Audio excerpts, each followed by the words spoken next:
જામનગરમાં સમરસ વિદ્યા સેતુ અભિયાનનો પ્રારંભ થયો। મુખ્યમંત્રીના નેતૃત્વમાં શિક્ષણ વિભાગનું અભિયાન। ડ્રોપઆઉટ બાળકોને ફરી શાળાએ લાવવાનો સંકલ્પ। શિક્ષણથી વંચિત બાળકોની શોધ કરશે શિક્ષણ વિભાગ।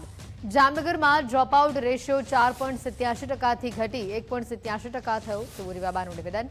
ડ્રોપઆઉટ રેશિયો 0 સુધી લઈ જવાનું લક્ષ્ય છે। 2030 સુધી દરેક બાળક ધોરણ 12 સુધી ભણે તે લક્ષ્ય છે તેવું રીવાબાનું નિવેદન।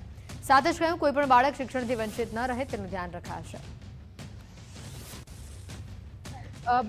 2022-23 में ड्रॉपआउट रेशियो 4.87% જેટલો હતો, જે અત્યારે ઘટીને 1.87% થયો છે।